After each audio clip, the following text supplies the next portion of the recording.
सतनाम श्री वाहिगुरु साहिब जी। सूरस पहचानिए जो लरै दीन के हेत, पुरजा पुरजा कट मरै कबहू ना छाड़ै खेत। पुरजा पुरजा कट मरै कबहू ना छाड़ै खेत। धन धन साहिब श्री गुरु ग्रंथ साहिब जी दी पवित्र पावन हजूरी दे अंदर सुभाईमान होए बैठे गुरु प्यारे सत्संगी जनों, वड भागे हो जो कि साहिबां दे पावन दरबार दे अंदर बैठण दा आप जी नूं सुभाग प्राप्त होया है। दास नूं कुछ कुछ समा प्राप्त होया है कि आप जी दे नाल गुर इतिहासक विचारां दी सांझ पा सकां, गुरबाणी विचार दी सांझ पा सकां। आओ अपनी अति दास दी हाजरी नूं गुरु पावन दरबार दे अंदर लगवाउंदे होए फतेह दी सांझ नूं बनाओ। देहो असीस ते गज के कहो वाहिगुरु जी का खालसा वाहिगुरु जी की फतेह। जितना क दास नूं समा प्राप्त होया है अपने समय दे विच रह के मैं आप जी दे नाल बाबा बंदा सिंह जी बहादुर तिन्हां दी शहादत दा इतिहास रखण दा यतन करांगा, जो कि इस सप्ताह दे विच ही समुचे वर्ल्ड भर दे विच गुरु नानक नाम लेवा सिख संगतां वल्लों बाबा बंदा सिंह बहादुर जी दा शहीदी दिहाड़ा बड़े प्रेम ते उत्साह दे नाल मनाया गया है। बाबा बंदा सिंह जी बहादुर दे जीवन की गल करिए, बचपन दे विच क्षत्रिय परिवार दे विच होण करके जो उन्होंने होश संभाली जवान हुए तो उन्होंने जीवन की एक घटना सानू पढ़न वास्ते मिलती है, जिस घटना ने उन्होंने जीवन नू बदल के रख दिता। शिकार खेडन वास्ते गए, सामने हिरनी नू वेख के तीर मारिया, तीर ने हिरनी दे पेट नू चीरिया, जो कि हिरनी प्रैगनेंट सी, उहदे पेट विच बच्चे सी। हिरनी घायल होकर जमीन ते डिगी, पेट दे विचों बच्चे बाहर आए, तड़प के बच्चे अखां दे सामने मर गए। इस घटना ने बाबा बंदा सिंह बहादुर दे जीवन नूं बदल दिता, बैरागी हो गया। उस तो बाद फिर वो इधर गुरु गोबिंद सिंह पातशाह जी सन 1704 दे विच आप जी जानते हो साहिबजादियां दी शहीदी होई। उस तो उपरंत दमदमा साहिब की धरती दे उत्तों गुरु साहिब जी फिर चाले पाउंदे ने नांदेड़ की धरती वाल, उधर जाके इस बंदी बैरागी दे नाल गुरु साहिब जी का मिलाप हुंदा है।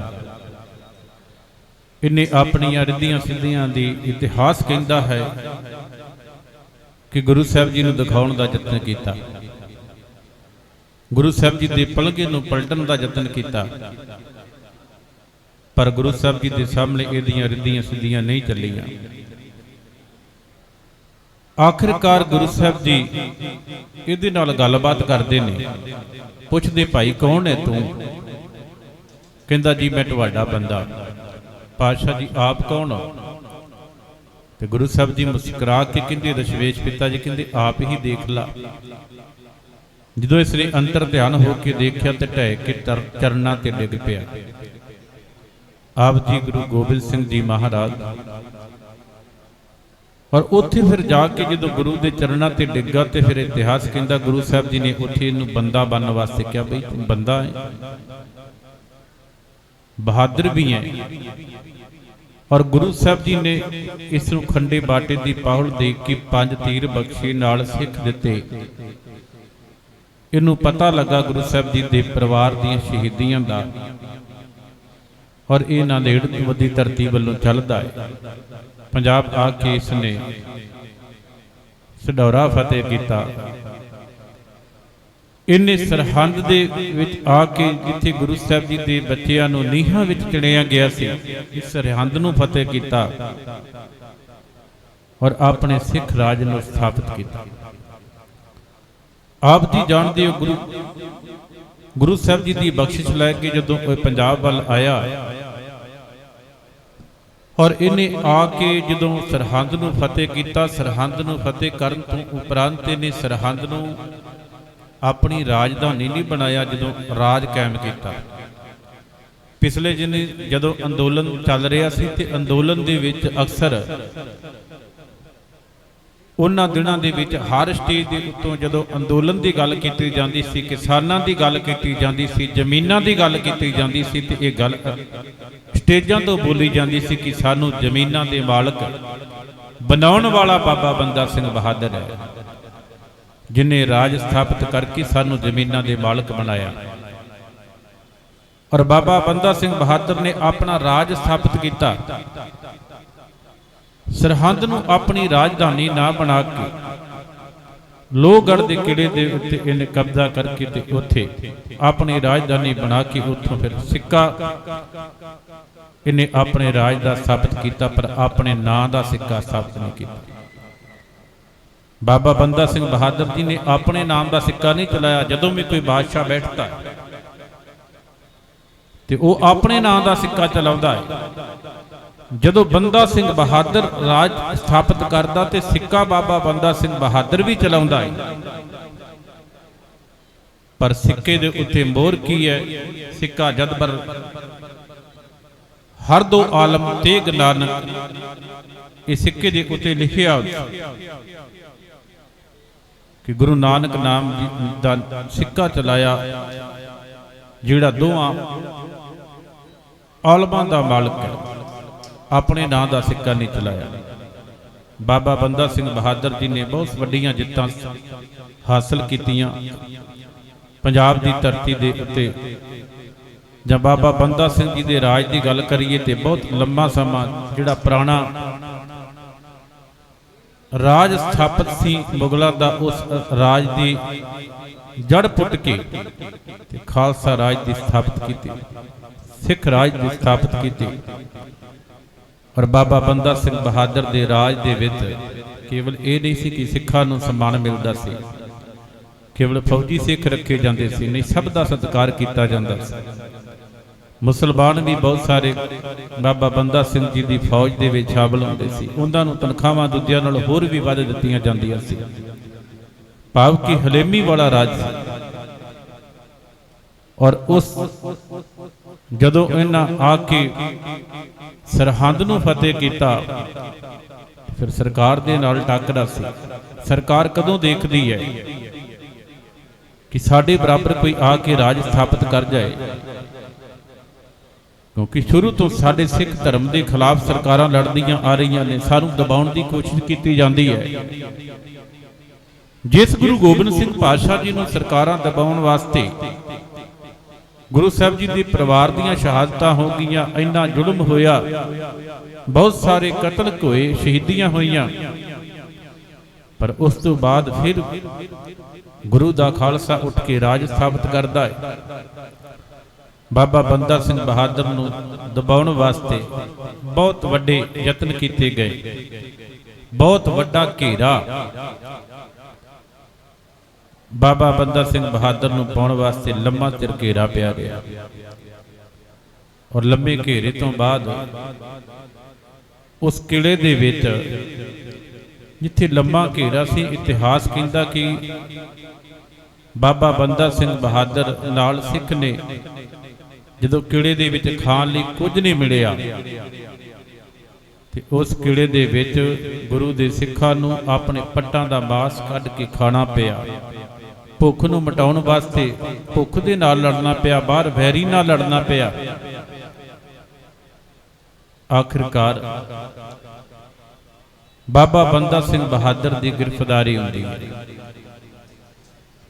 ਔਰ ਬਾਬਾ ਬੰਦਾ ਸਿੰਘ ਬਹਾਦਰ ਨੂੰ ਜਦੋਂ ਫੜਿਆ ਜਾਂਦਾ ਹੈ ਕਿਲੇ ਦੇ ਵਿੱਚੋਂ, ਤੇ ਉਸ ਸਮੇਂ ਦੇ ਵਿੱਚ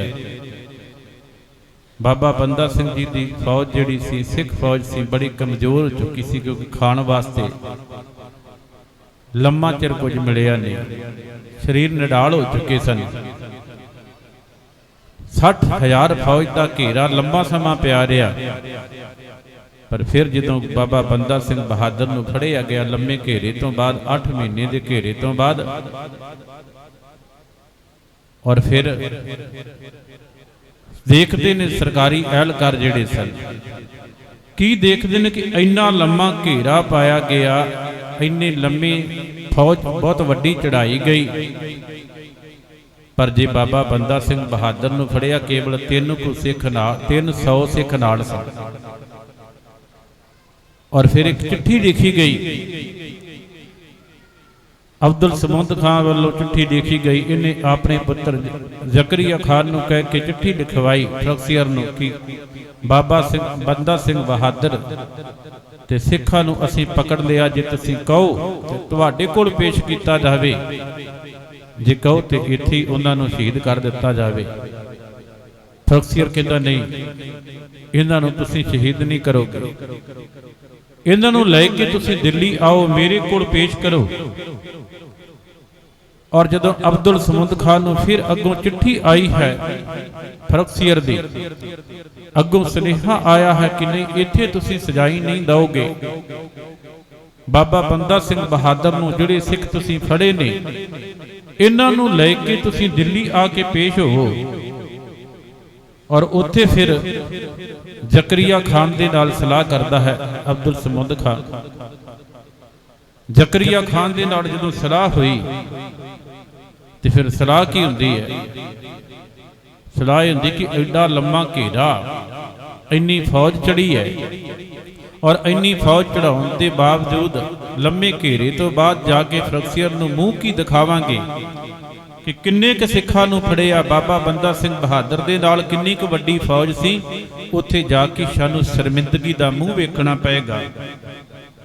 ਜਦੋਂ ਸੈਨਾਪਤੀ ਕਮਰੂਦੀਨ ਨੇ ਇਹ ਗੱਲ ਕਹੀ ਕਿ ਸਾਡੇ ਕੋਲ ਸਿੱਖ ਬਹੁਤ ਘੱਟ ਨੇ, ਸਾਨੂੰ ਉੱਥੇ ਜਾ ਕੇ ਸ਼ਰਮਿੰਦਗੀ ਦਾ ਮੂੰਹ ਵੇਖਣਾ ਪਏਗਾ, ਫਿਰ ਜ਼ਕਰੀਆ ਖਾਨ ਕਹਿੰਦਾ ਕੀ ਕੀਤਾ ਜਾਵੇ? ਕਹਿੰਦਾ ਮੈਂ ਤੈਨੂੰ ਸਲਾਹ ਦੇਣਾ, ਇਸ ਇਲਾਕੇ ਦੇ ਵਿੱਚੋਂ ਹੋਰ ਕਤਲੋਗਾਰ ਕੀਤੀ ਜਾਵੇ, ਸਿੱਖਾਂ ਦੇ ਕਤਲ ਕੀਤੇ ਜਾਣ, ਸਿਰ ਵੱਡੇ ਜਾਣ। ਜ਼ਕਰੀਆ ਖਾਨ ਨੇ ਸਿੱਖਾਂ ਦੇ ਸਿਰਾਂ ਦੇ ਮੁੱਲ ਪਾ ਦਿੱਤੇ। ਜਿੱਥੇ ਸਿੱਖ ਮਿਲਦਾ ਸੀ, ਗੁਰੂ ਨਾਨਕ ਨਾਮ ਲੇਵਾ ਸਿੱਖ ਮਿਲਦੇ ਸੀ, ਸਭ ਦਾ ਸਰੇਆਮ ਕਤਲੇਆਮ ਹੋਇਆ, ਔਰ ਬਹੁਤ ਸਾਰੇ ਗੱਡੇ ਭਰੇ ਗਏ ਲਾਸ਼ਾਂ ਦੇ ਨਾਲ। ਇਤਿਹਾਸ ਕਹਿੰਦਾ ਹੈ 300 ਸਿੱਖ ਤੇ ਬਾਬਾ ਬੰਦਾ ਸਿੰਘ ਬਹਾਦਰ ਦੇ ਨਾਲ ਗ੍ਰਿਫਤਾਰ ਕੀਤੇ ਗਏ ਸਨ। ਬਾਅਦ ਪਿੰਡਾਂ ਦੇ ਵਿੱਚ ਫਿਰ ਕੇ ਸਿੱਖਾਂ ਦੇ ਕਤਲ ਕੀਤੇ ਗਏ, ਸਿੱਖਾਂ ਦੇ ਧੜਾਂ ਦੇ ਨਾਲ ਗੱਡੇ ਭਰ ਲਏ ਗਏ। 3000 ਸਿੱਖਾਂ ਦੇ ਜਿਹੜੇ ਸੀਸ ਸੀ ਉਹ ਬਰਜਿਆਂ ਤੇ ਨੇਜਿਆਂ ਦੇ ਉੱਤੇ ਟੰਗੇ ਗਏ। ਇੱਕ ਕਾਫਲਾ ਬਣਾ ਕੇ ਦਿੱਲੀ ਵੱਲ ਤੋਰਿਆ ਗਿਆ। ਬਾਬਾ ਬੰਦਾ ਸਿੰਘ ਬਹਾਦਰ ਨੂੰ ਇੱਕ ਪਿੰਜਰੇ ਦੇ ਵਿੱਚ ਜਕੜ ਕੇ ਇੱਕ ਹਾਥੀ ਦੇ ਉੱਤੇ ਪਿੰਜਰਾ ਬੱਧਾ ਹੋਇਆ।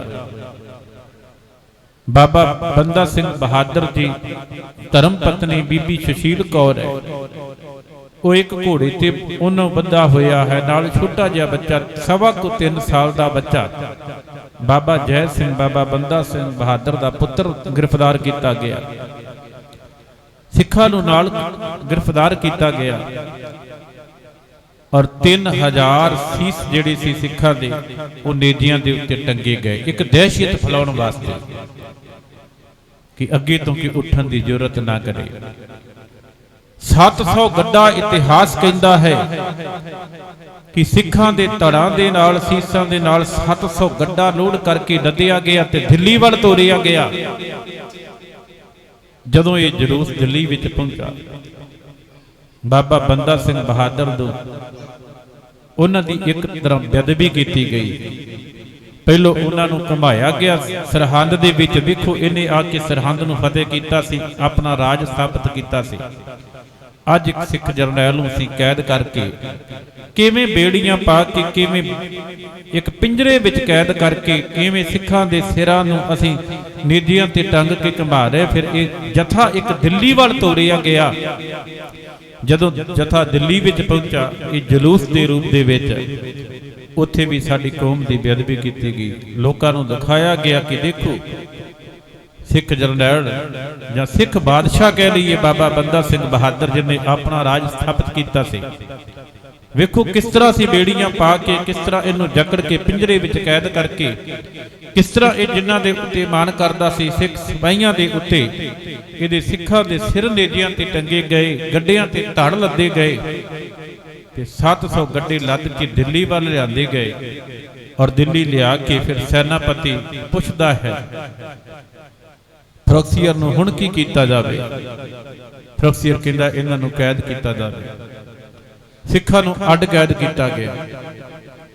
ਬਾਬਾ ਬੰਦਾ ਸਿੰਘ ਬਹਾਦਰ ਜੀ ਨੂੰ ਅੱਡ ਕੈਦ ਕੀਤਾ ਗਿਆ। ਇਹਨਾਂ ਦੇ ਨਾਲ 25 ਇਹਨਾਂ ਦੇ ਜਰਨੈਲ ਜਿਹੜੇ ਸੀ ਉਹਨਾਂ ਨੂੰ ਕੈਦ ਕੀਤਾ ਗਿਆ। ਤੇ ਫਰੋਕਸੀਅਰ ਕਹਿੰਦਾ ਬਸ ਇਹਨਾਂ ਦਾ ਹੁਣ ਕਤਲੇਆਮ ਕਰਾਂਗੇ। ਕਾਜੀ ਨੂੰ ਕਹਿੰਦਾ ਪਹਿਲਾਂ ਤੁਸੀਂ ਸਾਰਿਆਂ ਨੂੰ ਪੁੱਛਣਾ ਹੈ ਕਿ ਜੇ ਤੁਸੀਂ ਆਪਣਾ ਧਰਮ ਛੱਡ ਦੇਵੋ, ਦੀਨੇ ਇਸਲਾਮ ਨੂੰ ਕਬੂਲ ਕਰ ਲਵੋ ਤੇ ਤੁਹਾਡੀ ਜ਼ਿੰਦਗੀ ਬਖਸ਼ ਦਿੱਤੀ ਜਾਏਗੀ। ਜੇਕਰ ਤੁਸੀਂ ਆਪਣੇ ਧਰਮ ਨੂੰ ਛੱਡ ਕੇ ਦੀਨੇ ਇਸਲਾਮ ਨੂੰ ਕਬੂਲ ਨਹੀਂ ਕਰਦੇ ਤੇ ਤੁਹਾਨੂੰ ਮੌਤ ਦੀ ਘਾਟ ਉਤਾਰ ਦਿੱਤਾ ਜਾਏਗਾ। ਇਹ ਸਾਰਿਆਂ ਨੂੰ ਪੁੱਛ ਕੇ ਆਪਸ਼ਨ ਦੇ ਕੇ ਫਿਰ ਉਹਨਾਂ ਨੂੰ ਸ਼ਹੀਦ ਕਰਨਾ। ਔਰ ਜਦੋਂ ਕਤਲੇਆਮ ਹੋਣ ਲੱਗਾ ਨਾ, ਕੋਤਵਾਲੀ ਦੇ ਵਿੱਚ 700 ਜਿਹੜੇ ਸਿੱਖ ਸੀ ਉਹ ਕੈਦ ਸੀ। 100 ਸਿੱਖ ਨੂੰ ਰੋਜ਼ ਕੱਢਿਆ ਜਾਂਦਾ ਸੀ। ਲੈਣ ਲੱਗਦੀ ਸੀ ਲੰਮੀ। ਸਾਹਮਣੇ ਇੱਕ ਮੁੱਢ ਕੱਢਿਆ ਹੋਇਆ ਸੀ ਔਰ ਇੱਕ ਸਿੱਖ ਨੂੰ ਕਿਹਾ ਜਾਂਦਾ ਸੀ ਇੱਥੇ ਆਪਣਾ ਸੀਸ ਰੱਖ। ਪਹਿਲੋਂ ਕਾਜੀ ਪੁੱਛਦਾ ਸੀ, ਕਹਿੰਦਾ ਇੱਕ ਬੰਨੇ ਕੁਰਾਨ ਹੈ, ਇੱਕ ਬੰਨੇ ਤਲਵਾਰ ਹੈ। ਤੁਹਾਡੇ ਕੋਲ ਇਹ ਆਪਸ਼ਨ ਹੈ, ਜਾਂ ਤੇ ਤੁਸੀਂ ਕੁਰਾਨ ਨੂੰ ਮੰਨ ਲਵੋ, ਕਲਮਾ ਪੜ੍ਹ ਕੇ ਮੁਸਲਮਾਨ ਹੋ ਜਾਓ ਤੇ ਜਿੰਦ ਬਖਸ਼ੀ ਜਾ ਸਕਦੀ ਹੈ। ਜੇਕਰ ਤੁਸੀਂ ਦੀਨ ਇਸਲਾਮ ਨੂੰ ਕਬੂਲ ਨਹੀਂ ਕਰਦੇ ਫਿਰ ਤਲਵਾਰ ਹੈ, ਫਿਰ ਉਧਰ ਤੁਹਾਨੂੰ ਮੌਤ ਦੀ ਘਾਟ ਉਤਾਰ ਦਿੱਤਾ ਜਾਏਗਾ। ਕਤਲੇਆਮ ਸ਼ੁਰੂ ਹੋਇਆ। ਇੱਕ ਦਿਨ ਦੇ ਵਿੱਚ 100 ਸਿੱਖ ਕਤਲ ਕੀਤਾ ਜਾਂਦਾ ਸੀ। ਜਦੋਂ ਪਹਿਲੇ ਦਿਨ ਕਤਲੇਆਮ ਸ਼ੁਰੂ ਹੋਇਆ ਨਾ, ਕਾਜੀ ਨੇ ਪਹਿਲੇ ਸਿੱਖ ਨੂੰ ਪੁੱਛਿਆ, ਲੈਣ ਲੱਗੀ ਹੋਈ ਸੀ, ਹਾਂ ਵੀ ਤੁਹਾਡੇ ਕੋਲ ਆਪਸ਼ਨ ਹੈ, ਇੱਕ ਬੰਨੇ ਤਲਵਾਰ ਹੈ, ਦੂਜੇ ਬੰਨੇ ਕੁਰਾਨ ਹੈ, ਜਾਂ ਤੇ ਕਲਮਾ ਪੜ੍ਹ ਕੇ ਮੁਸਲਮਾਨ ਹੋ ਜਾਵੋ, ਨਹੀਂ ਤੇ ਤੁਹਾਨੂੰ ਤਲਵਾਰ ਦੇ ਨਾਲ ਮੌਤ ਦੀ ਘਾਟ ਉਤਾਰ ਦਿੱਤਾ ਜਾਏਗਾ, ਸ਼ਹੀਦ ਕਰ ਦਿੱਤਾ ਜਾਏਗਾ। ਇੱਕ ਸਿੱਖ ਨੂੰ ਪੁੱਛਿਆ ਗਿਆ, ਉਹਨਾਂ ਕਿਹਾ ਸੀ ਇੱਥੇ ਧਰਮ ਛੱਡਣ ਵਾਸਤੇ ਨਹੀਂ ਆਏ, ਸਗੋਂ ਧਰਮ ਤੋਂ ਕੁਰਬਾਨ ਹੋਣ ਵਾਸਤੇ ਆਏ ਆ। ਪਹਿਲੇ ਸਿੱਖ ਨੇ ਆਪਣਾ ਸੀਸ ਦਿੱਤਾ, ਸ਼ਹੀਦੀ ਪ੍ਰਾਪਤ ਕੀਤੀ। ਦੂਜੇ ਦਾ ਨੰਬਰ ਆਇਆ, ਉਹਨੂੰ ਵੀ ਪੁੱਛਿਆ ਗਿਆ, ਫਿਰ ਉਹੀ ਗੱਲਾਂ ਪੁੱਛੀਆਂ ਗਈਆਂ, ਉਹਨੇ ਵੀ ਆਪਣੇ ਧਰਮ ਨੂੰ ਨਾ ਛੱਡਣ ਦੀ ਗੱਲ ਕੀਤੀ। ਤੀਜੇ ਦਾ ਨੰਬਰ ਆਇਆ, ਤੀਜੇ ਨੂੰ ਪੁੱਛਿਆ ਗਿਆ ਕਿ ਧਰਮ ਤੈਨੂੰ ਪਿਆਰਾ ਕਿ ਜਿੰਦ ਪਿਆਰੀ ਹੈ, ਉਹਨੇ ਵੀ ਉਹੀ ਗੱਲ ਕੀਤੀ। 1 2 3 4 ਜਦੋਂ 5 ਸਿੱਖ ਸ਼ਹੀਦ ਹੋ ਗਏ ਨਾ, ਫਿਰ ਲੈਣ ਵਿੱਚ ਪਿੱਛੇ ਖੜੋਤਾ ਇੱਕ ਬਜ਼ੁਰਗ ਸਿੱਖ, ਉਹ ਕਾਜੀ ਨੂੰ ਕਹਿੰਦਾ, ਮੈਂ ਤੁਹਾਨੂੰ ਕਾਜੀ ਸਾਹਿਬ ਇੱਕ ਗੱਲ ਕਹਿਣੀ ਚਾਹੁੰਦਾ। ਕਾਜੀ ਨੇ ਸੋਚਿਆ ਸ਼ਾਇਦ ਇਹ ਬਜ਼ੁਰਗ ਮੌਤ ਸਾਹਮਣੇ ਵੇਖ ਕੇ ਡਰ ਗਿਆ ਹੋਵੇਗਾ, ਸ਼ਾਇਦ ਇਹਨੂੰ ਆਪਣੇ ਘਰ ਦੇ ਵਿੱਚ ਬੱਚਿਆਂ ਦਾ, ਪੋਤਰੀਆਂ ਪੋਤਰੀਆਂ ਦਾ ਖਿਆਲ ਆ ਗਿਆ ਹੋਵੇਗਾ, ਕਿ ਗੱਲ ਬੜੀ ਵੱਡੀ ਸੀ ਜਦੋਂ ਅੱਖਾਂ ਦੇ ਸਾਹਮਣੇ ਸ਼ਹੀਦ ਕੀਤਾ ਜਾਂਦਾ ਸੀ। ਸ਼ਾਇਦ ਇਹ ਅੰਦਰੋਂ ਡਰ ਗਿਆ ਹੋਵੇਗਾ। ਇਹੀ ਗੱਲ ਤਾਂ ਉਹ ਚਾਹੁੰਦੇ ਸਨ ਕਿ ਸਿੱਖ ਡਰ ਕੇ ਆਪਣਾ ਧਰਮ ਛੱਡ ਦੇਣ, ਅਸੀਂ ਕਹਾਂਗੇ ਅਸੀਂ ਜਿੱਤ ਗਏ। ਬਜ਼ੁਰਗ ਉਹਨੂੰ ਪੁੱਛਿਆ ਗਿਆ ਵੀ ਕੀ ਕਹਿਣਾ ਚਾਹੁੰਦਾ। ਉਹਨੇ ਕਾਜੀ ਨੂੰ ਕਿਹਾ, ਕਾਜੀ ਤੇਰੇ ਹੱਥ ਦੇ ਵਿੱਚ ਕੁਰਾਨ ਹੈ। ਤੇ ਕਾਜੀ ਕਹਿੰਦਾ ਵੱਧ ਤੋਂ ਵੱਧ ਆਪਣੀ ਜਿੰਦ ਦੀ ਇਹ ਭੀਖ ਮੰਗ ਲੈਗਾ ਕਿ ਮੈਨੂੰ ਬਖਸ਼ ਦਿੱਤਾ ਜਾਵੇ, ਮੇਰੀ ਜਾਨ ਬਖਸ਼ ਦਿੱਤੀ ਜਾਵੇ। ਕਾਜੀ ਕਹਿੰਦਾ ਮੰਗ ਲੈ, ਤੂੰ ਕੀ ਮੰਗਣਾ। ਉਹ ਕਹਿੰਦਾ ਫਿਰ ਮੈਂ ਤੁਹਾਨੂੰ ਇੱਕ ਸਲਾਹ ਦੇਣਾ, ਐਵੇਂ ਕੱਲੇ ਕੱਲੇ ਸਿੱਖ ਨੂੰ ਪੁੱਛ ਕੇ ਆਪਣਾ ਤੇ ਸਾਡਾ ਵਕਤ ਜਿਹੜਾ ਗਵਾਓ ਨਾ, ਵਕਤ ਬੇਕਾਰ ਨਾ ਕਰੋ। ਕੱਲੇ ਕੱਲੇ ਸਿੱਖ ਨੂੰ ਪੁੱਛਦਾ ਤੈਨੂੰ ਧਰਮ ਪਿਆਰਾ ਹੈ ਕਿ ਤੈਨੂੰ ਆਪਣੀ ਜਾਨ ਪਿਆਰੀ ਹੈ? ਕਹਿੰਦਾ ਮੈਂ ਸਾਰਿਆਂ ਵੱਲੋਂ ਇਹ ਸਾਂਝਾ ਤੈਨੂੰ ਜਵਾਬ ਦੇਣਾ, ਕੱਲੇ ਕੱਲੇ ਨੂੰ ਪੁੱਛਣ ਦੀ ਲੋੜ ਨਹੀਂ। ਅਸੀਂ ਜਿੰਨੇ ਵੀ ਆ ਇੱਥੇ ਦਿੱਲੀ ਦੀ ਧਰਤੀ ਤੇ ਪਹੁੰਚੇ ਆ, ਅਸੀਂ ਜਿੰਨੇ ਵੀ ਲੈਣ ਵਿੱਚ ਲੱਗੇ ਆ, ਬੇਸ਼ੱਕ ਕਿਸੇ ਨੂੰ ਕੋਈ ਵੀ ਲਾਲਚ ਦਿੱਤਾ ਜਾਵੇ, ਕਿਸੇ ਨੂੰ ਕਿੰਨਾ ਵੀ ਭਰਮਾਇਆ ਜਾਵੇ, ਪਰ ਅਸੀਂ ਸੱਚੇ ਆ, ਅਸੀਂ ਸਾਰੇ ਕੁਰਬਾਨ ਹੋਣ ਵਾਸਤੇ ਆਏ ਆ। ਅਸੀਂ ਆਪਾ ਕੁਰਬਾਨ ਕਰਨ ਵਾਸਤੇ ਆਏ। ਅਸੀਂ ਜ਼ਿੰਦਗੀ ਦੀ ਭੀਖ ਨਹੀਂ ਮੰਗਦੇ, ਸਾਨੂੰ ਧਰਮ ਪਿਆਰਾ ਏ। ਮੇਰਾ ਸਾਰਿਆਂ ਵੱਲੋਂ ਸਾਂਝਾ ਤੈਨੂੰ ਜਵਾਬ ਹੈ ਕਿ ਕੱਲੇ ਕੱਲੇ ਨੂੰ ਪੁੱਛ ਕੇ ਐਵੇਂ ਵਕਤ ਆਪਣਾ ਤੇ ਸਾਡਾ ਬੇਕਾਰ ਨਾ ਕੀਤਾ ਜਾਵੇ। ਕਾਜੀ ਇੱਕ ਵਾਰ ਚੁੱਪ ਹੋ ਗਏ, ਗੱਲ ਮੰਨਣੀ ਪੈਣੀ ਸੀ। ਇੱਕ ਤੋਂ ਬਾਅਦ ਇੱਕ ਫਿਰ ਕਤਲੇਆਮ ਹੋ ਗਿਆ। ਆਪਣੀ ਆਪਣੀ ਵਾਰੀ ਤੇ ਤੱਤ ਪਰ ਸਾਰਿਆਂ ਨੂੰ ਚਾਹ ਹੈ, ਮੋਹ ਮਰਨੇ का ਚਾਉ ਹੈ। ਜਿਨ੍ਹਾਂ ਦੇ ਅੰਦਰ ਸਿੱਖੀ ਲਈ ਪਿਆਰ ਸੀ, ਸਿੱਖੀ ਲਈ ਕੁਰਬਾਨ ਹੋਣ ਵਾਸਤੇ ਆਏ ਸੀ, ਉਹ ਸਾਰੇ ਆਪਣੀ ਆਪਣੀ ਵਾਰੀ ਤੇ ਸਾਹਮਣੇ ਲੈਣ ਦੇ ਵਿੱਚ ਜਾਂਦੇ ਨੇ। ਉਸ ਮੁੱਢੀ ਤੇ ਸਿਰ ਰੱਖਦੇ ਨੇ ਤੇ ਜਲਾਦ ਤਲਵਾਰ ਚਲਾਉਂਦਾ ਤੇ ਸੀਸ ਧੜ ਦੇ ਨਾਲੋਂ ਅੱਡ ਹੋ ਜਾਂਦਾ। ਉਸ ਤੋਂ ਬਾਅਦ ਦੂਜਾ ਭੱਜ ਕੇ ਜਾਂਦਾ ਹੈ, ਹੁਣ ਮੇਰਾ ਨੰਬਰ।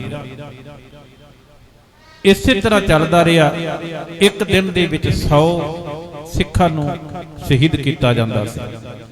ਇੱਕ ਘਟਨਾ ਇੱਥੇ ਬਹੁਤ ਵਾਰ ਸਟੇਜਾਂ ਦੇ ਉੱਤੋਂ ਆਪ ਜੀ ਨੇ ਸਰਵਣ ਕੀਤੀ, ਜਿਹੜੀ ਕਿ ਇਸਲਾਮ ਧਰਮ ਦੇ ਲਿਖਾਰੀਆਂ ਨੇ ਅੰਕਿਤ ਕੀਤੀ ਹੈ। ਉਹਨਾਂ ਨੇ ਇਤਿਹਾਸ ਦੇ ਵਿੱਚ ਲਿਖਿਆ ਹੈ ਕਿ ਇਸ ਲਾਈਨ ਵਿੱਚ ਲੱਗਣ ਵਾਲਿਆਂ ਦੇ ਵਿੱਚ ਜਿਹੜੇ ਸਿੱਖ ਸ਼ਹੀਦ ਹੋ ਰਹੇ ਸੀ, ਜਿਨ੍ਹਾਂ ਦਾ ਰੋਜ਼ ਕਤਲੇਆਮ ਕੀਤਾ ਜਾਂਦਾ ਸੀ, ਇੱਕ ਨੌਜਵਾਨ ਬੱਚਾ ਹੈ, ਉਹਦੀ ਨਵਾਂ ਵਿਆਹ ਹੋਇਆ ਔਰ ਉਹ ਵੀ ਇਸ ਕਾਫਲੇ ਦੇ ਵਿੱਚ ਹੈ। ਉਸ ਬੱਚੇ ਦੀ ਮਾਂ ਨੇ ਭੱਜ ਦੌੜ ਕੀਤੀ। ਆਖਿਰ ਮਾਵਾਂ ਨੂੰ ਬੱਚੇ ਪਿਆਰੇ ਲੱਗਦੇ ਨੇ, ਬੱਚਿਆਂ ਦੇ ਨਾਲ ਮੋਹ ਹੁੰਦਾ ਹੈ, ਪਿਆਰ ਹੁੰਦਾ ਹੈ।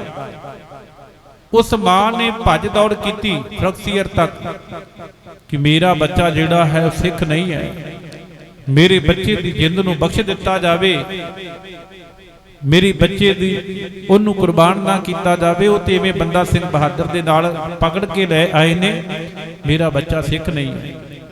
ਉਹਨੇ ਫਰਕਸੀਅਰ ਤੋਂ ਚਿੱਠੀ ਲਿਖਵਾ ਕੇ ਉਹ ਕਤਲਗਾਹ ਦੇ ਵਿੱਚ ਪਹੁੰਚਦੀ ਹੈ ਔਰ ਇਤਿਹਾਸ ਕਹਿੰਦਾ ਉਧਰ ਉਹ ਮਾਂ ਆਪਣੀ ਨੌਂ ਨੂੰ ਨਾਲ ਲੈ ਕੇ ਕਤਲਗਾਹ ਦੇ ਵਿੱਚ ਪਹੁੰਚਦੀ ਹੈ। ਉੱਥੇ ਉਹ ਬੱਚਾ, ਉਹਦਾ ਨੰਬਰ ਆ ਗਿਆ। ਜਦੋਂ ਉਹ ਕੁਰਬਾਨੀ ਦੇਣ ਵਾਸਤੇ ਅੱਗੇ ਹੋਇਆ ਨਾ, ਇੱਕਦਮ ਮਾਂ ਨੇ ਵੇਖਿਆ ਮੇਰੇ ਪੁੱਤਰ ਦਾ ਨੰਬਰ ਹੈ, ਹੁਣ ਮੇਰੇ ਪੁੱਤਰ ਤੇ ਤਲਵਾਰ ਚੱਲੇਗੀ, ਮੇਰੇ ਪੁੱਤ ਦਾ ਸੀਸ ਵੀ ਧੜ ਦੇ ਨਾਲੋਂ ਅੱਡ ਹੋ ਜਾਣਾ। ਇੱਕਦਮ ਉੱਚੀ ਆਵਾਜ਼ ਵਿੱਚ ਕਹਿੰਦੀ ਰੁਕ ਜਾਓ, ਮੈਂ ਦੀ ਮਾਂ ਹਾਂ, ਮੇਰਾ ਬੱਚਾ ਬੇਗੁਨਾਹ ਹੈ, ਤਾਂ ਕੋਈ ਗੁਨਾਹ ਨਹੀਂ। ਮੇਰਾ ਬੱਚਾ ਸੱਚ ਹੈ ਕਿ ਮੇਰਾ ਬੱਚਾ ਸਿੱਖ ਨਹੀਂ ਹੈ, ਇਹਨੂੰ ਭਰਮਾ ਕੇ ਨਾਲ ਲਿਆਂਦਾ ਗਿਆ ਹੈ, ਮੇਰਾ ਬੱਚਾ ਸਿੱਖ ਹੈ ਹੀ ਨਹੀਂ।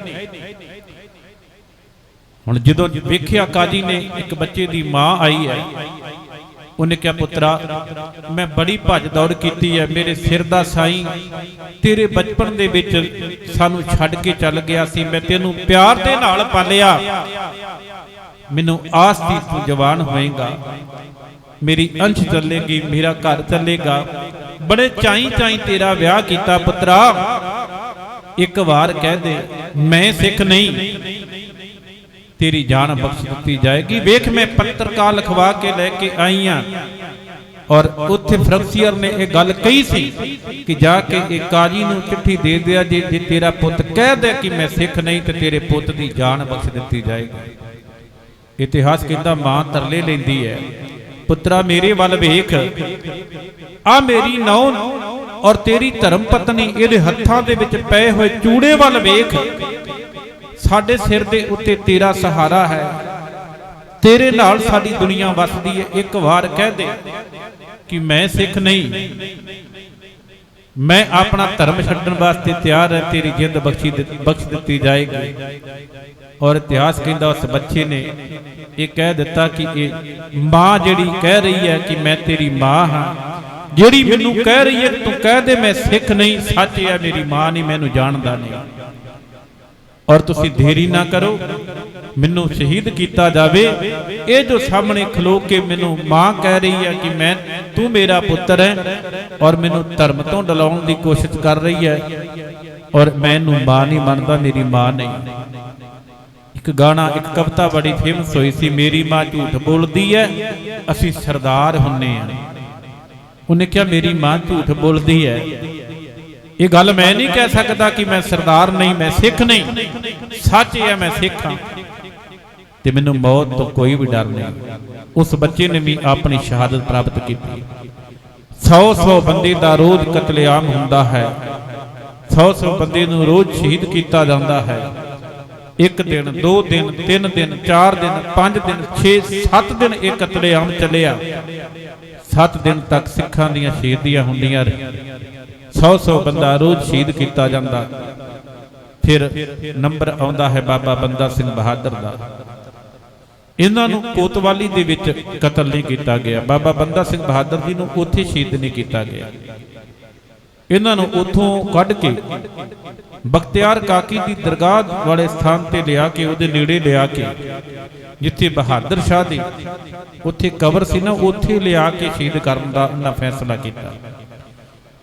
ਕਿਉਂਕਿ ਇਤਿਹਾਸ ਕਹਿੰਦਾ ਬਹਾਦਰ ਸ਼ਾਹ ਜਦੋਂ ਮਰਿਆ ਨਾ, ਉਹ ਇੰਨਾ ਡਰ ਗਿਆ ਸੀ, ਡਰ ਕੇ ਪਾਗਲ ਹੋ ਗਿਆ। ਉਹ ਕਹਿੰਦਾ ਇਹ ਸਾਰੇ ਸ਼ਹਿਰ ਦੇ ਜਿਹੜੇ ਗਧੇ ਨੇ ਨਾ ਰਾਤ ਨੂੰ ਦੌੜਦੇ ਨੇ ਔਰ ਮੈਨੂੰ ਲੱਗਦਾ ਸਿੱਖ ਆਗੇ ਬਾਬਾ ਬੰਦਾ ਸਿੰਘ ਬਹਾਦਰ ਆ ਗਿਆ, ਸਾਰੇ ਗਧਿਆਂ ਨੂੰ ਮਾਰ ਦਿੱਤਾ ਜਾਵੇ। ਉਹ ਕਹਿੰਦਾ ਜਿੰਨੇ ਵੀ ਦਾੜੀ ਵਾਲੇ ਨੇ ਸ਼ਹਿਰ ਦੇ ਵਿੱਚ, ਕਾਜੀ ਹੈ ਭਾਵੇਂ ਜੋ ਮਰਜੀ, ਸਾਰਿਆਂ ਨੂੰ ਮਾਰ ਦਿੱਤਾ ਜਾਵੇ। ਸਾਰਿਆਂ ਦੇ ਵਿੱਚੋਂ ਮੈਨੂੰ ਬਾਬਾ ਬੰਦਾ ਸਿੰਘ ਬਹਾਦਰ ਦੀ ਸ਼ਖਸੀਅਤ ਨਜ਼ਰ ਆਉਂਦੀ ਹੈ।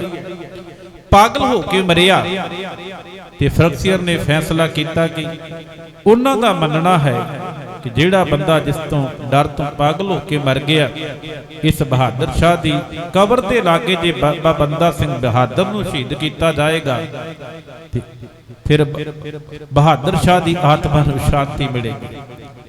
ਇੱਥੇ ਲਿਆ ਕੇ ਬਾਬਾ ਬੰਦਾ ਸਿੰਘ ਬਹਾਦਰ ਨੂੰ ਪਿੰਜਰੇ ਚੋਂ ਕੱਢਿਆ ਗਿਆ। ਇਹਦੇ ਨਾਲ ਬਾਬਾ ਬੰਦਾ ਸਿੰਘ ਬਹਾਦਰ ਜੀ ਦੇ 25 ਜਿਹੜੇ ਜਰਨੈਲ ਸੀ ਨਾਲ ਸੀ। ਇੱਥੇ ਫਰਕਸੀਅਰ ਇੱਕ ਗੱਲ ਕਹਿੰਦਾ ਮੈਂ ਬੜਾ ਨਾਮ ਸੁਣਿਆ ਹੈ ਬਾਬਾ ਬਾਜ ਸਿੰਘ ਜੀ ਦਾ, ਤੇਰਾ ਜਰਨੈਲ ਹੈ ਬਾਜ ਸਿੰਘ, ਕਿਹੜਾ ਹੈ 5 ਦੇ ਵਿੱਚੋਂ? ਤੇ ਬਾਬਾ ਬਾਜ ਸਿੰਘ ਕਹਿੰਦਾ ਮੇਰਾ ਨਾਂ ਹੈ ਬਾਜ ਸਿੰਘ।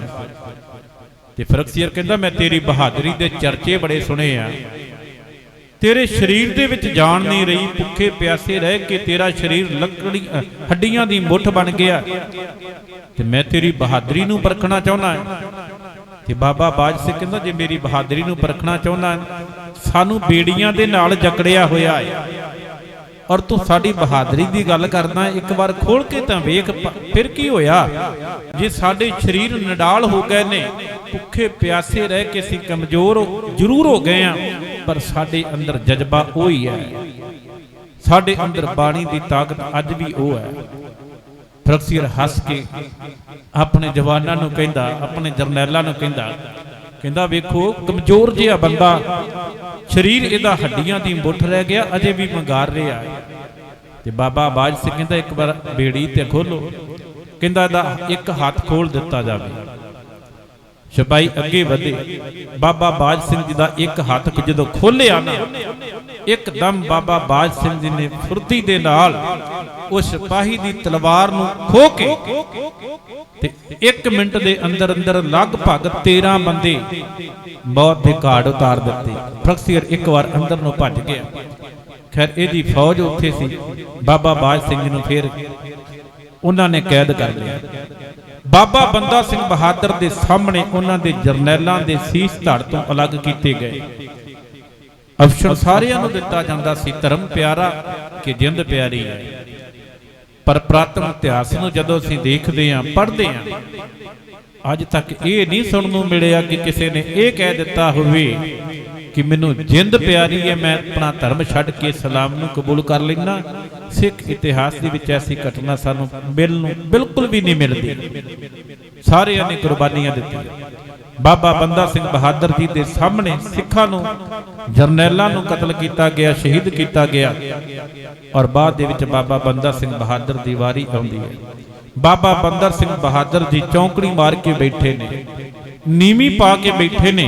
ਫਰਕਸੀਅਰ ਸਾਹਮਣੇ ਕਹਿੰਦਾ ਬੰਦਾ ਸਿੰਘ ਤੂੰ ਨੀਵੀਂ ਪਾ ਕੇ ਬੈਠਾ, ਮੈਨੂੰ ਲੱਗਦਾ ਤੂੰ ਡਰ ਗਿਆ। ਤੇਰੇ ਸਾਹਮਣੇ ਤੇਰੇ ਜਰਨੈਲਾਂ ਦੇ ਸ਼ਹੀਦੀ ਹੋਈ ਹੈ, ਤੇਰੇ ਤੋਂ ਲਹੂ ਨਹੀਂ ਵੇਖਿਆ ਜਾਂਦਾ, ਜਿਹੜੇ ਲਹੂ ਦੀ ਇੱਕ ਸਫਾ ਵਿੱਚ ਗਈ ਹੈ। ਸਾਹਮਣੇ ਸੀਸ ਪਏ ਨੇ, ਸਾਹਮਣੇ ਧੜ ਤੜਫਦੇ ਪਏ ਨੇ, ਮੈਨੂੰ ਲੱਗਦਾ ਤੂੰ ਭੈ ਭੀਤ ਹੋ ਗਿਆ। ਅਜੇ ਵੀ ਮੌਕਾ ਸੱਜਣਾ, ਅਜੇ ਵੀ ਆਪਣੀ ਜਿੰਦ ਬਖਸ਼ਾ ਸਕਦਾ। ਤੇ ਬਾਬਾ ਬੰਦਾ ਸਿੰਘ ਬਹਾਦਰ ਨੇ ਇੱਕ ਗੱਲ ਕਹੀ ਫਰਕਸੀਅਰ ਨੂੰ, ਕਹਿਣ ਲੱਗਾ ਕਿਸੇ ਇੱਕ ਵੀ ਸਿੱਖ ਨੇ ਇਹ ਗੱਲ ਕਹੀ ਕਿ ਮੈਂ ਆਪਣਾ ਧਰਮ ਛੱਡ ਦੇਵਾਂਗਾ, ਮੈਨੂੰ ਇਸਲਾਮ ਕਬੂਲ ਹੈ। ਫਰਕਸੀਅਰ ਕਹਿੰਦਾ ਕਿਸੇ ਨੇ ਨਹੀਂ ਕਿਹਾ। ਕਹਿੰਦਾ ਫਿਰ ਕਿਸ ਤਰ੍ਹਾਂ ਤੂੰ ਉਮੀਦ ਕਰ ਸਕਦਾ ਕਿ ਬੰਦਾ ਸਿੰਘ ਬਹਾਦਰ ਉਹ ਤੇਰੇ ਸਾਹਮਣੇ ਆਪਣੀ ਜਿੰਦ ਦੀ ਭੀਖ ਮੰਗੇਗਾ। ਤੇ ਕਹਿਣ ਲੱਗਾ ਬੰਦਾ ਸਿੰਘ ਬਹਾਦਰ ਅਜੇ ਤੇਰੇ ਜ਼ੁਲਮ ਦਾ ਇੰਤਹਾ ਹੋਰ ਵੀ ਹੋਣਾ, ਤੇਰੇ ਤੋਂ ਸਹਿਆ ਨਹੀਂ ਜਾਣਾ, ਅਜੇ ਵੀ ਮੰਨ ਜਾ। ਔਰ ਇਤਿਹਾਸ ਕਹਿੰਦਾ ਬਾਬਾ ਬੰਦਾ ਸਿੰਘ ਜੀ ਬਹਾਦਰ ਦੇ ਸਾਹਮਣੇ ਪੌਣੇ ਕੁ 4 ਸਾਲ ਦਾ ਇਹਨਾਂ ਦਾ ਪੁੱਤਰ ਬਾਬਾ ਅਜੈ ਸਿੰਘ ਸਾਹਮਣੇ ਲਿਆਂਦਾ ਗਿਆ। ਮੈਂ ਸ਼ੁਰੂ ਦੇ ਵਿੱਚ 3.25 ਸਾਲ ਦੀ ਗੱਲ ਕੀਤੀ ਸੀ, ਪਰ ਜਦੋਂ ਬਾਬਾ ਬੰਦਾ ਸਿੰਘ ਜੀ ਦੀ ਗ੍ਰਿਫਤਾਰੀ ਹੁੰਦੀ ਹੈ ਉਦੋਂ ਹੁੰਦੀ ਹੈ 1500 ਵਾਹਿਗੁਰੂ ਜੀ 1715 ਦਸੰਬਰ ਦੇ ਵਿੱਚ ਗ੍ਰਿਫਤਾਰੀ ਹੁੰਦੀ ਹੈ। ਤੇ ਅੱਜ ਜੂਨ 1716 ਆ ਗਈ ਹੈ, 7-8 ਮਹੀਨੇ ਹੋ ਗਏ। ਤੇ ਹੁਣ ਬਾਬਾ ਬੰਦਾ ਸਿੰਘ ਜੀ ਦੇ ਪੁੱਤਰ ਦੀ ਉਮਰ, ਬਾਬਾ ਅਜੈ ਸਿੰਘ ਦੀ ਉਮਰ ਲਗਭਗ ਪੌਣੇ ਕੋ 4 ਸਾਲ ਹੋ ਗਈ। ਸਾਹਮਣੇ ਲਿਆ ਕੇ ਗੋਦ ਵਿੱਚ ਬਿਠਾ ਦਿੱਤਾ ਗਿਆ। ਕਹਿੰਦੇ ਜੇ ਅਜੇ ਵੀ ਕਹਿਣਾ ਮੈਂ ਆਪਣਾ ਧਰਮ ਨਹੀਂ ਛੱਡਣਾ, ਤੇ ਸਾਹਮਣੇ ਤੇਰਾ ਪੁੱਤਰ ਹੈ, ਹੱਥ ਵਿੱਚ ਛੁਰੀ ਦਿੱਤੀ ਗਈ, ਕਹਿਣ ਲੱਗੇ ਆਪਣੇ ਪੁੱਤਰ ਨੂੰ ਛੁਰਾ ਮਾਰ ਕੇ ਤੂੰ ਖੁਦ ਜ਼ਿਬਾ ਕਰੇਗਾ। ਬਾਬਾ ਬੰਦਾ ਸਿੰਘ ਬਹਾਦਰ ਕਹਿਣ ਲੱਗਾ ਫਰਕਸੀਅਰ ਇਹ ਤੇ ਮੇਰਾ ਪੁੱਤਰ ਹੈ ਨਾ, ਮੇਰੇ ਗੁਰੂ ਨੇ ਸਾਨੂੰ ਇਹ ਗੱਲ ਸਿਖਾਈ ਹੈ ਕਿ ਮਜਲੂਮਾਂ ਦੇ ਉੱਤੇ ਤੇ ਬੱਚੇ ਦੇ ਉੱਤੇ ਵਾਰ ਨਹੀਂ ਕਰਨਾ। ਇਹ ਤੇ ਮੇਰਾ ਪੁੱਤਰ ਹੈ, ਜੇ ਕਿਤੇ ਮੇਰੇ ਸਾਹਮਣੇ ਤੇਰਾ ਪੁੱਤਰ ਵੀ ਹੁੰਦਾ ਤੇ ਮੈਂ ਇਹਦੇ ਤੇ ਵਾਰ ਨਹੀਂ ਸੀ ਕਰਨਾ, ਮੈਂ ਆਪਣੇ ਹੱਥੀਂ ਇਸ ਤੇ ਵਾਰ ਨਹੀਂ ਕਰਨਾ ਕਿਉਂਕਿ ਇਹ ਬੱਚਾ ਹੈ। ਬਾਬਾ ਬੰਦਾ ਸਿੰਘ ਬਹਾਦਰ ਨੇ ਜਦੋਂ ਇਹ ਗੱਲ ਕਹੀ ਨਾ, ਤੇ ਫਰਕਸੀਅਰ ਕਹਿੰਦਾ ਫਿਰ ਤੇਰੇ ਅੱਖਾਂ ਦੇ ਸਾਹਮਣੇ ਇਹ ਸ਼ਹੀਦ ਕੀਤਾ ਜਾਏਗਾ। ਬਾਬਾ ਬੰਦਾ ਸਿੰਘ ਜੀ ਦੇ ਛੋਟੇ ਜਿਹੇ ਪੁੱਤਰ ਨੂੰ ਲੱਤਾਂ ਤੋਂ ਪਕੜ ਕੇ ਸੀਸ ਬਾਬਾ ਬੰਦਾ ਸਿੰਘ ਬਹਾਦਰ ਦੀ ਗੋਦ ਵਿੱਚ ਹੈ। ਜਲਾਦ ਨੇ ਥੋੜਾ ਜਿਹਾ ਪਿੱਛੇ ਖਿੱਚਿਆ ਤੇ ਬਾਬਾ ਬੰਦਾ ਸਿੰਘ ਬਹਾਦਰ ਚੌਕੜੀ ਮਾਰ ਕੇ ਬੈਠੇ ਨੇ। ਸਾਹਮਣੇ ਪੁੱਤਰ ਦੀ ਛਾਤੀ ਨੂੰ ਚੀਰ ਕੇ ਕਲੇਜਾ ਕੱਢ ਕੇ ਬਾਬਾ ਬੰਦਾ ਸਿੰਘ ਬਹਾਦਰ ਦੇ ਮੂੰਹ ਦੇ ਵਿੱਚ ਤੁੰਨ ਦਿੱਤਾ ਗਿਆ। ਬੱਚੇ ਦੇ ਖੂਨ ਦੇ ਨਾਲ ਬਾਬੇ ਬੰਦਾ ਸਿੰਘ ਬਹਾਦਰ ਦੇ ਮੂੰਹ ਦੇ ਉੱਤੇ ਲਿੰਬ ਦਿੱਤਾ ਗਿਆ। ਪਰ ਬਾਬਾ ਬੰਦਾ ਸਿੰਘ ਬਹਾਦਰ ਅਡੋਲ ਬੈਠੇ, ਫਿਰ ਵੀ ਨੀਵੀਂ ਪਾ ਕੇ ਪਰਮੇਸ਼ਰ ਦਾ ਸ਼ੁਕਰਾਨਾ ਕਰਦੇ ਨੇ। ਧੰਨ ਗੁਰੂ ਗੋਬਿੰਦ ਸਿੰਘ ਪਾਤਸ਼ਾਹ ਜੀ, ਕਦੀ ਸਾਡੀ ਝੋਲੀ ਦੇ ਵਿੱਚ ਤੂੰ ਆਪਣੇ 4 ਪੁੱਤਰਾਂ ਦੇ ਸੀਸ ਪਾਏ ਸੀ, ਔਰ ਮੇਰੇ ਕੋਲ ਮੇਰਾ ਇੱਕ ਪੁੱਤਰ ਸੀ। ਪਾਤਸ਼ਾਹ ਜੀ ਥੋੜਾ ਜਿਹਾ ਤੁਹਾਡਾ ਕਰਜ਼ ਉਤਾਰਨ ਦਾ ਯਤਨ ਕੀਤਾ ਹੈ, ਇਹ ਛੋਟੀ ਜੀ ਭੇਟਾ ਤੁਹਾਡੇ ਚਰਨਾਂ 'ਚ ਮੈਂ ਆਪਣੇ ਪੁੱਤਰ ਦੀ ਕੁਰਬਾਨੀ ਤੁਹਾਡੇ ਚਰਨਾਂ 'ਚ ਰੱਖਦਾ। ਫਰਕਸੀਅਰ ਕਹਿੰਦਾ ਹੁਣ ਅਜੇ ਵੀ ਤੇਰੇ ਕੋਲ ਮੌਕਾ ਹੈ। ਪਰ ਇੱਕ ਸ਼ਾਇਰ ਨੇ 4 ਕਲੈਣਾਂ ਲਿਖੀਆਂ, ਕਹਿੰਦਾ ਜਿਹੜਾ ਗੁਰੂ ਦਾ ਸਿੱਖ ਹੈ ਨਾ, ਜਿਹਦੇ ਅੰਦਰ ਮਰਨ ਦਾ ਚਾਹ ਹੈ, ਉਹ ਕਦੀ ਕਿਸੇ ਲਾਲਚ ਵਿੱਚ ਨਹੀਂ ਆਉਂਦਾ, ਭਾਵੇਂ ਉਹਨੂੰ ਕੋਈ ਰਾਜਗੱਦੀ ਦੇਵੇ ਠੋਕਰ ਮਾਰ ਦਿੰਦਾ ਹੈ। वो कहता जो आशिक हैं शहादत के वो जीना छोड़ देते हैं, खिलौना समझकर जिस्म को खुशी से फोड़ देते हैं, ना तख्तो ना ताज ना हूरों की हसरत है, अगर खुदा खुदाई भी दे खुशी से मोड़ देते हैं। बाबा बंदा सिंह बहादुर कहता मैं तू किन्ना भी लालच दे ला, जो भी कह ला, मैं तेरी एक गल नहीं मनी। और चाहता सी फरकसिर कहता मैं तेनू मारना नहीं चाहता, मैं तेनू झुकाउणा चाहता, जे तेनू मैं कतल कर देना तू जित जाएगा, जे तू झुक गया ते मैं जित जावांगा। बाबा बंदा सिंह बहादुर कहता गलत ख्याल पाल के रखिया फरकसिर, ये तेरी आस पूरी नहीं होनी। फरकसिर कहता इन्हां दे उत्ते होर जुल्म ढाया जाए। काजी हुक्म देंदा बाबा बंदा सिंह बहादुर दी अख नूं कढिया गया।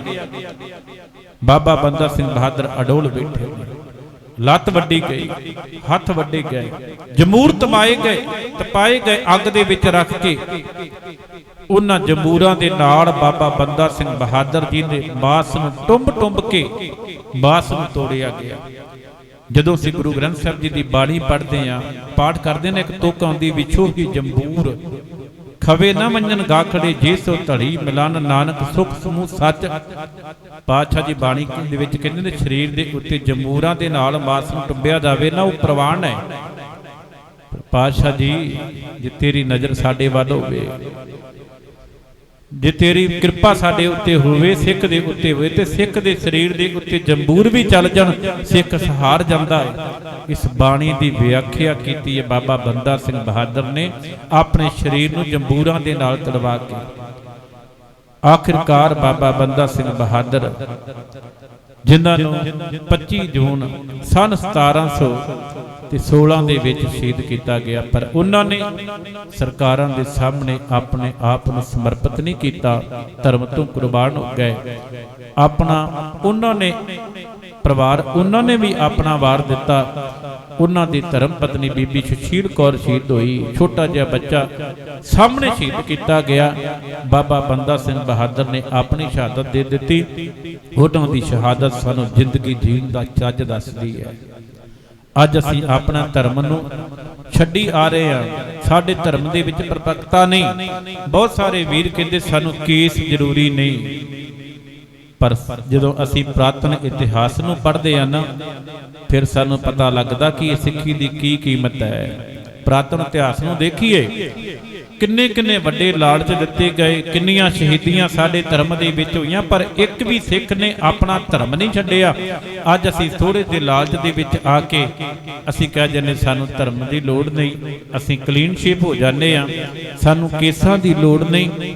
ਗੁਰਮੁਖ ਪਿਆਰਿਓ, ਇਹਨਾਂ ਮਹਾਬਲੀ ਯੋਧਿਆਂ ਦੇ ਇਤਿਹਾਸ ਨੂੰ ਪੜ੍ਹ ਕੇ ਸਾਨੂੰ ਇਹ ਸਿੱਖ ਮਿਲਦੀ ਹੈ ਕਿ ਸਿੱਖ ਨੂੰ ਆਪਣੇ ਧਰਮ ਤੇ ਪਰਪੱਕ ਰਹਿਣਾ ਚਾਹੀਦਾ ਹੈ, ਸਾਨੂੰ ਸਿੱਖੀ ਦੇ ਨਾਲ ਪਿਆਰ ਕਰਨਾ ਚਾਹੀਦਾ। ਸਮੇਂ ਦੀ ਸਮਾਪਤੀ ਹੈ, ਹੋਈਆਂ ਬੇਅੰਤ ਭੁੱਲਾਂ ਦੀ ਖਿਮਾ ਗੱਜ ਕੇ ਕਹੋ ਵਾਹਿਗੁਰੂ ਜੀ ਕਾ ਖਾਲਸਾ, ਵਾਹਿਗੁਰੂ ਜੀ ਕੀ ਫਤਿਹ।